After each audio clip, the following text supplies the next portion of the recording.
I raised my nephew as my own son because my sister didn't want him. Now her daughter is jealous of her brother because they're turbo poor. When I, 43F, was 18 and my sister, 47F, was 22, she became pregnant with my nephew, Luke. My sister and her then boyfriend, who is now her husband, didn't show any interest in Luke when he was born, so I took on the role of caring for him. I enlisted the help of my grandmother, who was a tremendous support and an angel, and she watched over him while I was in my last year of high school in exchange for me cleaning and cooking for her on the weekends. My parents weren't much help either. They would give me about $100 a month for Luke, and if you have a kid, then you know it's not much, so my grandmother and I were the only ones taking care of him. A year after I graduated from high school, I was kicked out with my nephew because my parents, sister, and her husband didn't want to deal with us anymore. My sister said she wished she had never given birth to him. I immediately went to my grandmother, and we visited a family law attorney. I obtained custody of him, and my sister and her husband signed their rights to me, so I will be calling Luke my son instead of my nephew. From then on, I lived with my grandmother, and while I attended community college and worked part-time, she looked after my son. It was a lot of work, especially when my grandmother passed away when Luke was 6. In her will, my grandmother left 90% of her things to me. This event prompted my parents and sister to reach out to me under false pretenses to reconnect and meet my son. However, the reunion didn't last long, and I made it clear to them that they could either behave appropriately or never see us again. My dad chose to genuinely reconnect with my son and me, and now we're close. On the other hand, my mom and I don't talk much, but she treats Luke kindly. When Luke was 8, both my sister and I became pregnant. That's when my sister decided she wanted my son back, and started telling him that my husband and I wouldn't love him anymore once my, in her words, actual son arrived. For context, my husband met Luke when he was 5, and we were already together for a year before that meeting. My husband treats Luke like his own, and we got married when my son was 7. We adopted him when he was 9, with his permission. We discovered that my sister was spreading these hurtful ideas when Luke broke down crying one day, expressing fear that we would abandon him once his younger brother was born. He explained what my sister and her husband had been saying, and we reassured him that it would never happen. Luke knows he's not my biological son, but he is undoubtedly my son. After that, I cut contact with my sister and her husband again, and pursued family and individual therapy for my son.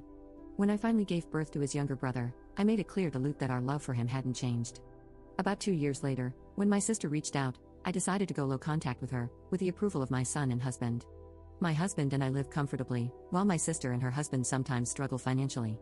My kids engage in extracurricular activities, receive the presents they desire, and go on a big family trip every summer. Meanwhile, my sister and her husband can't afford much.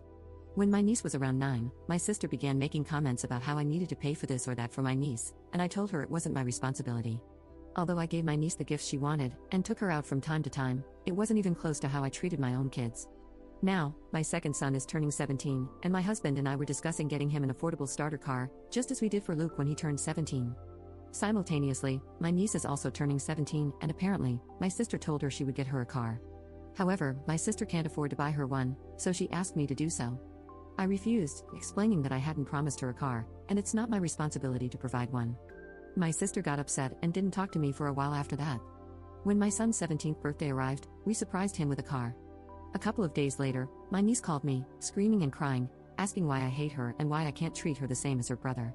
Calmly, I explained that things were different, that her brother is my son, and while she is my niece, I can't buy her the same things as my son. I clarified that, as an aunt, my role involves birthday presents, Christmas presents, and showing up when it matters, nothing more. I emphasized that her brother will always mean more to me than she ever will. Despite my calm explanation, my niece continued yelling and accused me of being unfair before hanging up. Subsequently, my sister called to berate me about doing more. I pointed out that if she hadn't promised a car or my money to my niece, none of this would have happened. It's been a couple of days, and I'm receiving calls from some family and some of my sister's friends, calling me nasty names and some other things. I do feel a sense of guilt because my kids did grow up with more, and I suppose I could have helped more. So, am I the jerk for what I said to my niece? Update 1. To get some names in order, I will be addressing my niece as Emily, and my youngest son as Justin. 2 days after Emily's call, I decided to meet up with her. We decided to meet at a park that's a few minutes away from my home. When we met, Emily seemed normal but a little bit tired. I told her I didn't mean to hurt her in any way, but she needs to understand it's not my job because I'm not her parent. She said she understood that, but she was jealous that her brother and Justin got everything they wanted. I told her that first, Luke isn't her brother, but her cousin because of how things happened. Second of all, they don't get everything they want, they work for it. They get good grades, do chores, and stay out of trouble for the most part. I then asked her the real reason for why she was acting this way, as she never had a problem before this. She started crying, saying it wasn't fair that Luke and Justin get everything they want while she gets barely anything. She claimed that Luke lucked out in life by being adopted by my husband and me.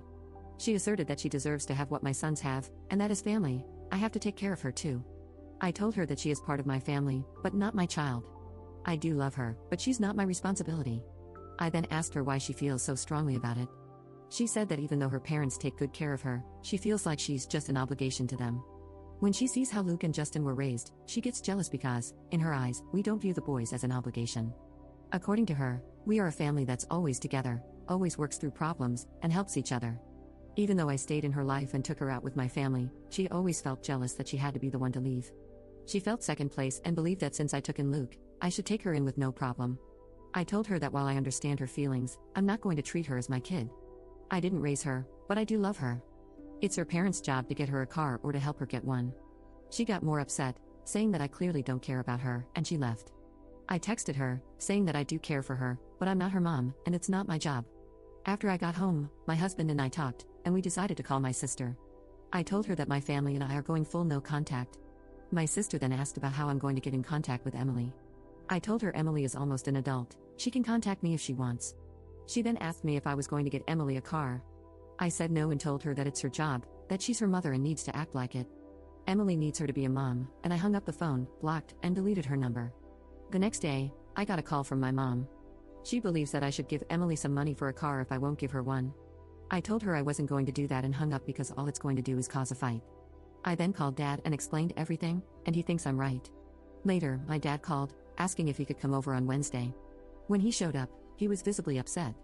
Mom gave a big chunk of money out of my parents' retirement fund to my sister. This has caused my parents to have a huge fight, which led my dad to pack a suitcase and stay in a motel for a bit.